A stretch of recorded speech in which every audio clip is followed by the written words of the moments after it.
आज हम पढ़ने वाले हैं chapter measurement of length and motion.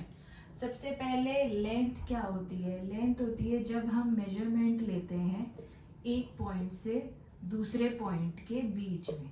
इस पॉइंट से इस पॉइंट के बीच में जब मैंने मेजरमेंट ली है तो उसको हम लेंथ बोलेंगे। ठीक है। मेजरमेंट के बहुत सारे मेथड्स होते हैं। जो कॉमनली यूज्ड मेथड्स होते हैं उनको हम स्टैंडर्ड और नॉन स्टैंडर्ड मेथड्स कहते हैं। पहले आते हैं स्टैंडर्ड मेथड्स एंड सेकेंड में आते हैं non standard methods. Non standard methods पहले के टाइम में यूज होते थे क्योंकि पहले हमारे पास कोई प्रॉपर मेजरिंग टूल्स नहीं होते थे। जैसे कि अब हम measuring tape, flexible measuring tape, scales, बहुत सारी चीजें यूज करते हैं। तो पहले के टाइम पे ये सारी चीजें नहीं होती थी, इसलिए हम लोग नॉन स्टैंडर्ड मेथड्स यूज करते थे। अब नॉन स्टैंडर्ड मेथड्स में कौन से मेथड्स आते हैं? पहले के टाइम पे 4 अंगुला मेथड यूज होता था। 4 अंगुला मेथड क्या होता है? जैसे आपने देखा होगा पहले जो हमारी दादी या नानी थी, अगर हम कोई लेंथ लेते थे, टेलर के पास जाते थे, तो उनको बोलने के लिए, उनको समझाने के लिए कि ये लेंथ इतनी आप बढ़ा दीजिए, तो उनको प्रॉपर यूनिट्स नहीं पता थी, मेथड्स नहीं पता थे, स्टैंडर्ड मेथड्स। तो वो क्या यूज करते थे? 4 उंगला मेथड में क्या था कि आप 2 उंगली इसमें लेंथ इंक्रीज कर दीजिए, या ये मुझे लंबा है, आप 1 उंगली लेंथ इस चीज की डिक्रीज कर दीजिए, कम कर दीजिए। तो उसको समझाने के लिए वो लोग नॉन स्टैंडर्ड मेथड्स यूज करते थे। हैंड स्पैन मेथड्स भी इसी में आता है। हैंड स्पैन पहले के टाइम पे, या अभी भी बहुत लोग, जब आपके पास प्रॉपर मेजरिंग टूल नहीं होता, सपोज करो 1 मीटर का स्केल नहीं है किसी भी शॉप पे, तो वो लोग कई बार क्या करते हैं, हैंड से यूज करते हैं कि ये प्रॉपर लेंथ, इसको अप्रोक्सीमेटली वो लोग 1 मीटर ले लेते हैं। बट क्या ये non standard methods accurate methods हैं मेजरमेंट के लिए? नहीं, इनको हम एक्यूरेट मेजरमेंट के लिए यूज नहीं कर सकते। क्यों नहीं यूज कर सकते? ऑब्वियसली अब कोई बोलेगा कि 1 उंगली या 2 उंगली इसकी लेंथ इंक्रीज कर दीजिए। अब किसी की उंगली छोटी हो सकती है, किसी की उंगली बड़ी हो सकती है। सपोज मैं ही बोल रही हूँ टेलर को कि आप मेरी 2 उंगलियां हैं, इतनी लेंथ आप इंक्रीज कर देना। अब मेरी फिंगर्स जो है वो थिन हो सकती हैं, और जो टेलर उसको ठीक कर रहा है उसकी थोड़ी सी थिक हो सकती है। तो ऑब्वियसली उसमें मेजरमेंट में डिफरेंस आएगा ना। जो मैं मेजरमेंट दे रही हूँ और जो वो मेजरमेंट अपनी फिंगर से लेगा, उस मेजरमेंट में डिफरेंस आएगा। इसीलिए हम नॉन स्टैंडर्ड मेथड्स को एक्यूरेट मेथड्स नहीं मानते हैं, और इनका यूजेज अब स्टॉप हो चुका है। अब हम आते हैं स्टैंडर्ड मेथड्स पे। तो स्टैंडर्ड मेथड्स पे कौन कौन से मेथड्स आते हैं? स्टैंडर्ड मेथड्स में हम यूज कर रहे हैं मेजरिंग टेप, और या फिर हम ये बोल सकते हैं एसआई यूनिट्स हम यूज कर रहे हैं। एसआई यूनिट्स को क्या बोला जाता है? Standard units. आज हम पढ़ने वाले हैं chapter measurement of length and motion. सबसे पहले लेंथ क्या होती है? लेंथ होती है जब हम मेजरमेंट लेते हैं एक पॉइंट से दूसरे पॉइंट के बीच में। इस पॉइंट से इस पॉइंट के बीच में जब मैंने मेजरमेंट ली है तो उसको हम लेंथ बोलेंगे। ठीक है। मेजरमेंट के बहुत सारे मेथड्स होते हैं। जो कॉमनली यूज्ड मेथड्स होते हैं उनको हम स्टैंडर्ड और नॉन स्टैंडर्ड मेथड्स कहते हैं। पहले आते हैं स्टैंडर्ड मेथड्स एंड सेकेंड में आते हैं non standard methods. Non standard methods पहले के टाइम में यूज होते थे क्योंकि पहले हमारे पास कोई प्रॉपर मेजरिंग टूल्स नहीं होते थे। जैसे कि अब हम measuring tape, flexible measuring tape, scales, बहुत सारी चीजें यूज करते हैं। तो पहले के टाइम पे ये सारी चीजें नहीं होती थी, इसलिए हम लोग नॉन स्टैंडर्ड मेथड्स यूज करते थे। अब नॉन स्टैंडर्ड मेथड्स में कौन से मेथड्स आते हैं? पहले के टाइम पे 4 अंगुला मेथड यूज होता था। 4 अंगुला मेथड क्या होता है? जैसे आपने देखा होगा पहले जो हमारी दादी या नानी थी, अगर हम कोई लेंथ लेते थे, टेलर के पास जाते थे, तो उनको बोलने के लिए, उनको समझाने के लिए कि ये लेंथ इतनी आप बढ़ा दीजिए, तो उनको प्रॉपर यूनिट्स नहीं पता थी, मेथड्स नहीं पता थे, स्टैंडर्ड मेथड्स। तो वो क्या यूज करते थे? 4 उंगला मेथड में क्या आता है कि आप 2 उंगली इसमें लेंथ इंक्रीज कर दीजिए, या ये मुझे लंबा है आप 1 उंगली लेंथ इस चीज की डिक्रीज कर दीजिए, कम कर दीजिए। तो उसको समझाने के लिए वो लोग नॉन स्टैंडर्ड मेथड्स यूज करते थे। हैंड स्पैन मेथड्स भी इसी में आता है। हैंड स्पैन पहले के टाइम पे या अभी भी बहुत लोग, जब आपके पास प्रॉपर मेजरिंग टूल नहीं होता, सपोज करो 1 मीटर का स्केल नहीं है किसी भी शॉप पे, तो वो लोग कई बार क्या करते हैं, हैंड से यूज करते हैं कि ये प्रॉपर लेंथ, इसको अप्रोक्सीमेटली वो लोग 1 मीटर ले लेते हैं। बट क्या ये non standard methods accurate methods हैं मेजरमेंट के लिए? नहीं, इनको हम एक्यूरेट मेजरमेंट के लिए यूज नहीं कर सकते। क्यों नहीं यूज कर सकते? ऑब्वियसली अब कोई बोलेगा कि 1 उंगली या 2 उंगली इसकी लेंथ इंक्रीज कर दीजिए। अब किसी की उंगली छोटी हो सकती है, किसी की उंगली बड़ी हो सकती है। सपोज मैं ही बोल रही हूँ टेलर को कि आप मेरी 2 उंगलियां हैं, इतनी लेंथ आप इंक्रीज कर देना। अब मेरी फिंगर्स जो है वो थिन हो सकती हैं, और जो टेलर उसको ठीक कर रहा है उसकी थोड़ी सी थिक हो सकती है। तो ऑब्वियसली उसमें मेजरमेंट में डिफरेंस आएगा ना। जो मैं मेजरमेंट दे रही हूँ और जो वो मेजरमेंट अपनी फिंगर से लेगा, उस मेजरमेंट में डिफरेंस आएगा। इसीलिए हम नॉन स्टैंडर्ड मेथड्स को एक्यूरेट मेथड्स नहीं मानते हैं, और इनका यूजेज अब स्टॉप हो चुका है। अब हम आते हैं स्टैंडर्ड मेथड्स पे। तो स्टैंडर्ड मेथड्स पे कौन कौन से मेथड्स आते हैं? स्टैंडर्ड मेथड्स में हम यूज कर रहे हैं मेजरिंग टेप, और या फिर हम ये बोल सकते हैं एसआई यूनिट्स हम यूज कर रहे हैं। एसआई यूनिट्स को क्या बोला जाता है? Standard of units. International system of units में कौन कौन सी यूनिट्स आती हैं? इंटरनेशनल सिस्टम ऑफ यूनिट्स में आती हैं मीटर्स, किलोमीटर्स। अब एसआई यूनिट ऑफ लेंथ होती है मीटर, ये आपको याद रखना है। SI unit of length is metre.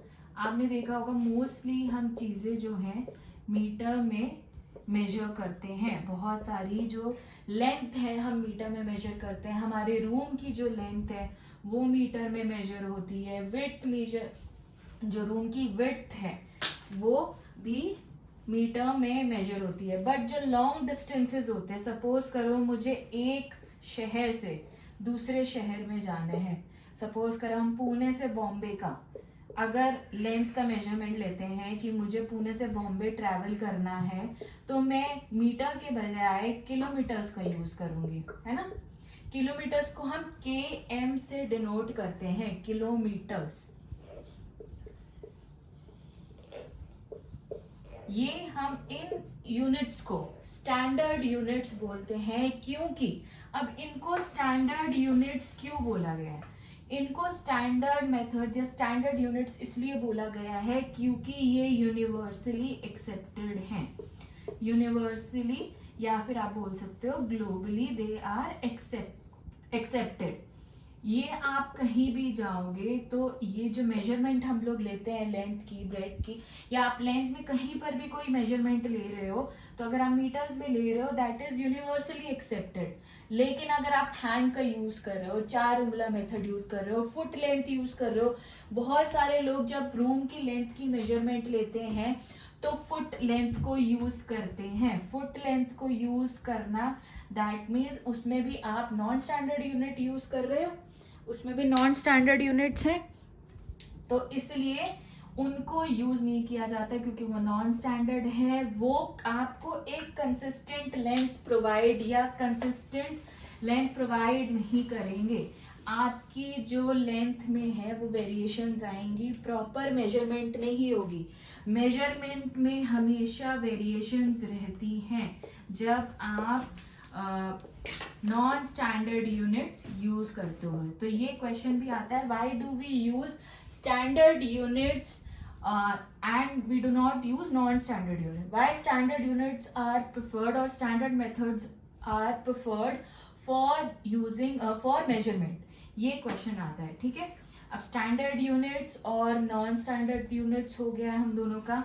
अब एक और चीज जो इम्पोर्टेंट है, मैंने आपको बताया है एक जो इम्पोर्टेंट पॉइंट है, एसआई यूनिट ऑफ लेंथ जो हम करते हैं, एसआई यूनिट ऑफ लेंथ है मीटर।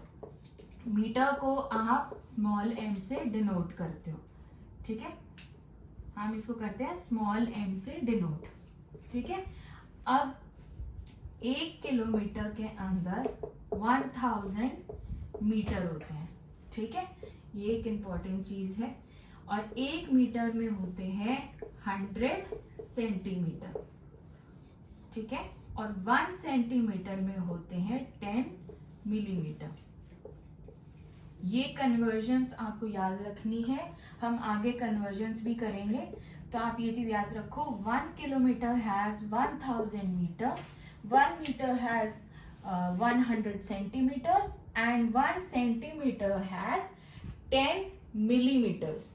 ओके, ये इंपॉर्टेंट कन्वर्जन्स है, ये आपको याद रखनी है। नेक्स्ट हम अब आते हैं मोशन के ऊपर, ठीक है।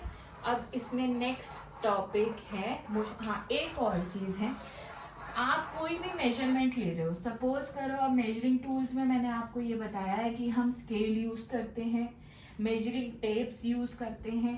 अगर आप स्केल से किसी भी जगह की मेजरमेंट ले रहे हो, सपोज करो ये एक स्केल है 15 सेंटीमीटर का, ठीक है, आप प्रॉपर मेजरमेंट के लिए आपको उसको प्रॉपरली प्लेस करना पड़ेगा। फर्स्ट ऑफ ऑल, अगर आप इस लाइन को मेजर कर रहे हो तो आपको स्केल इसके ऊपर प्रॉपरली अलाइन करके रखना है, ठीक है। और उसके बाद जब आप मेजरमेंट लेते हैं बेटा, तो आप मेजरमेंट कैसे लोगे, इन अ राइट एंगल, यहाँ पर आप खड़े हो तो यहाँ से आप ऐसे मेजरमेंट लोगे, ना कि आप इधर वाली साइड से, यहाँ से देख के सपोज करो मुझे इस पॉइंट का मेजरमेंट लेना है, तो आप मेजरमेंट कैसे लोगे, आप सामने खड़े होके मेजरमेंट लोगे, आप इधर वाली जगह से नहीं देख के मेजरमेंट लोगे, ना ही आप इस वाली जगह से देख के मेजरमेंट लोगे, आप यहाँ से मेजरमेंट लोगे, ताकि ये प्रॉपर यहाँ यहाँ से प्रॉपर ये 180 डिग्री आएगा, स्ट्रेट आपको इधर से आना है, ठीक है। ये वाला जो मेजरमेंट है यहाँ से देखोगे, ये वाली जगह से, ठीक है, तभी आपका मेजरमेंट एक्यूरेट आएगा, नहीं तो एरर के चांसेस होंगे। 1 या 2 प्लेसेस आगे दिख सकता है या 1 या 2 प्लेसेस पीछे दिख सकता है। यानी कि सपोज करो यहाँ पे 5 सेंटीमीटर आ रहा है मेरा मेजरमेंट, बट अगर मैं यहाँ से देखूंगी, सपोज यहाँ से, तो मुझे प्रॉपरली नहीं दिखाई देगा, हो सकता है ये पॉइंट इधर वाली साइड शिफ्ट हो रहा है और स्केल की मुझे मेजरमेंट प्रॉपर नहीं दिखाई देगी और मुझे लगेगा ये 4.8 सेंटीमीटर है। तो आपकी मेजरमेंट अगर अब हमें पता लगाना है कि सपोज करो एक कर्व्ड सरफेस है, ये एक ऐसा सरफेस है, ठीक है, अब हमें इसकी लेंथ को मेजर करना है, तो आप एक नॉर्मल स्केल से, स्केल तो स्ट्रेट होता है, तो स्केल से इसकी लेंथ को आप मेजर कैसे करोगे, ये आप कैसे पता लगाओगे कि ये जो कर्व सरफेस है इसकी लेंथ क्या है। तो उसके लिए हम क्या करते हैं, एक थ्रेड लेते हैं, थ्रेड फ्लेक्सिबल होता है, हमें सबको पता है, तो आप एक थ्रेड लोगे, इसी लेंथ यहाँ से उसको अलाइन करते चलोगे यहाँ तक, ठीक है, फिर उस थ्रेड को यहाँ तक कट कर लोगे, देन एक मेजरिंग टेप की हेल्प से या मेजरिंग स्केल की हेल्प से आप उस थ्रेड को यहाँ पे अलाइन करोगे और मेजरमेंट लोगे कि उसकी मेजरमेंट क्या है, तो आपको पता लग जाएगा कि आप कर्व सरफेस की जो लेंथ है उसको आप मेजर कैसे कर सकते हैं, ठीक है, समझ में आया। अब एक और चीज ले लेते हैं, सपोज करो कि एक सर्कल है या फिर आपको एक बॉटल दी हुई है, दिस इज अ बॉटल, ठीक है, और बॉटल का हमें पता है कि वो राउंड सरफेस है, उसका जो बेस है दैट इज राउंड, ठीक है, आपको पता लगाना है इसकी लेंथ का, इस सर्कल की लेंथ का, that is also called as circumference, है ना, हमें पता लगाना है। तो हम कैसे पता लगा सकते हैं, ऑब्वियसली आप क्या कर सकते हो, या तो आप इसका रेडियस ले सकते हो, मिड पॉइंट से आपने रेडियस ले लिया इसका, तो एक फॉर्मूला होता है 2 पाई आर, हमें पता है सर्कमफ्रेंस का फॉर्मूला होता है, आपको रेडियस पता चल गया। बहुत सारी क्लासेस में क्या होता है, 6th या 5th क्लास तक भी इन लोगों को, बच्चों को पाई की वैल्यू नहीं बताई जाती है, सीधा क्या बताया जाता है, 3.14 होती है, वो डायरेक्ट 3 लिख देते हैं, तो 2 × 3 = 6, तो 6 × रेडियस कर देते हैं सर्कमफ्रेंस निकालने के लिए। अगर आपको पाई आता है तो आप पाई लगा दीजिए, नहीं आता है तो कोई बात नहीं, 2 इंटू 3 करिए 6 इंटू रेडियस करके आप सर्कमफ्रेंस एक सर्कुलर सर्कल की निकाल सकते हैं। एक सर्कुलर ऑब्जेक्ट में कोई भी आ जाएगा, जैसे बेस आ गया टम्बलर का, या कोई प्लेट है उसमें पूछा गया है कि प्लेट की लेंथ निकालिए, प्लेट की सर्कमफ्रेंस निकालिए, तो आप कैसे निकालेंगे, उसमें 2πr निकालेंगे, रेडियस पता लगाएंगे, रेडियस क्या है, और उससे आप इसकी लेंथ को पता लगा सकते हैं। ठीक है, अब लेंथ का टॉपिक यहाँ पे कंप्लीट हुआ है। आगे जो हम पढ़ने वाले हैं, अब टॉपिक आ रहा है मोशन का। अब motion and rest, what is motion and what is rest. Motion क्या है, change in position of an object with respect to a reference point over time. क्या मतलब हुआ इसका, मोशन का क्या मतलब हुआ, मूवमेंट, किसी भी चीज की मूवमेंट, या फिर हम कह सकते हैं चेंज इन पोजीशन। सपोज करिए मैं यहाँ पे खड़ी हूँ और यहाँ से मैं इधर आ गई हूँ, आगे आ गई हूँ, तो क्या हुआ है, इसमें मेरी मूवमेंट हुई है, मेरी पोजीशन में चेंज हुआ है, चेंज इन पोजीशन हुआ है। पोजीशन पहले मेरी इधर थी, फिर यहाँ से मैं इस पॉइंट पे आ गई। सपोज करिए ये पॉइंट ए है, ये पॉइंट बी है, ठीक है, तो ए पॉइंट पे मैं खड़ी थी, फिर मैं बी पॉइंट पे आ गई हूँ, तो यानी कि क्या हुआ है, there is a change in position with respect to a reference point. अब रेफरेंस पॉइंट क्या होता है, स्टार्टिंग पॉइंट या एक गिवन पॉइंट आपके लिए। ठीक है, आपने जो स्टार्टिंग पॉइंट लिया या एक गिवन पॉइंट, ताकि आपको ये आइडिया लग सके कि पोजीशन में चेंज हुआ है। Without reference point how will you know that कि object has change the position, you can not take an idea ना, आपको नहीं पता लगेगा। ऑब्वियसली अगर कोई सब्जेक्ट यहाँ पे, कोई ऑब्जेक्ट है सपोज करिए, वो यहाँ पर आ गया है, लेकिन आपको नहीं पता कि वो पहले इधर खड़ा था कि नहीं खड़ा था, है ना, आपको कोई रेफरेंस पॉइंट नहीं पता है। अब सपोज करिए पहले वो यहाँ था, ये रेफरेंस पॉइंट है, फिर आपको पता चला है कि वही ऑब्जेक्ट इधर आ गया है, तो आपको पता चला है no it was in motion. Why, because this was the reference point, first it was here, पहले वो इधर था, फिर वो यहाँ से इधर आया, दैट मीन्स उसकी पोजीशन में चेंज हुआ है with respect to a reference point. ये तो हो गई रेफरेंस पॉइंट की बात। अब हम क्या कह रहे हैं, motion is what, change in position of an object with respect to reference point over time. अगर सपोज करिए पोजीशन में चेंज हुआ, वो ए टू बी यहाँ पे गया है, ए टू बी इधर पोजीशन चेंज हुई है। अब मैं यहाँ से सपोज करिए कि मैं पुणे में रह रही हूँ और पुणे से मैं जा रही हूँ बॉम्बे, तो पोजीशन का तो चेंज हुआ ही है, जहाँ से मैंने स्टार्ट करा है, मैंने अपने घर से स्टार्ट करा है और मैं पुणे में सपोज करिए पुणे में ही कहीं और जा रही हूँ, सपोज करिए बस स्टैंड या रेलवे स्टेशन तक जा रही हूँ, तो क्या हो रहा है, उसमें मेरे रेफरेंस पॉइंट की रिस्पेक्ट में मेरी पोजीशन चेंज हो रही है, मूवमेंट हो रहा है, प्लस मुझे टाइम लगेगा ना वहां तक जाने के लिए, ओवर टाइम। ओवर टाइम क्या है, अब मैं यहाँ से अगर उधर गई हूँ तो ऐसा तो है नहीं कि मैं 0 सेकेंड में पहुंच जाऊंगी वहां पे, नहीं ना, मुझे यहाँ से पॉइंट बी जाने में, यानी कि यहाँ से अपने घर से बस स्टैंड जाने पे मेरे को कुछ टाइम लगेगा, मूवमेंट होगी, पोजीशन चेंज होगी और उसमें मुझे टाइम भी लगेगा, तो that is called as motion. Motion क्या हो गया, मूवमेंट, मूवमेंट और change in position of an object with respect to a reference point over time, उसको हम मोशन कहेंगे। ये तो हो गई मोशन की बात। अगर अब हम रेस्ट को डिफाइन करें, तो रेस्ट को हम कैसे डिफाइन करेंगे, ऑब्वियसली रेस्ट में क्या हुआ, कोई पोजीशन में चेंज नहीं हुई है, रेस्ट में there is no change in position with respect to a reference point over time. अब रेस्ट में क्या हो रहा है, रेस्ट में क्या हो गया, कोई पोजीशन में चेंज नहीं हुई है, कोई मूवमेंट नहीं हुई है, no movement, no change in position with respect to reference point. यानी कि अब रेफरेंस पॉइंट, फिर वही बात आ गई, अगर ये रेफरेंस पॉइंट है, यहाँ पे एक ऑब्जेक्ट था पहले, ठीक है, वो ऑब्जेक्ट इधर ही है, ठीक है, और वो आपने थोड़ी देर बाद देखा है, या आपको कोई यही रेफरेंस पॉइंट है, तो आपने थोड़ी देर में देखा तो वो यहीं पर ही है, बाद में भी वो यही है, तो उसमें कोई चेंज इन पोजीशन नहीं हुई है ना, जहाँ पे वो था पहले अभी भी वो यहीं पर ही है, देयर इज नो मूव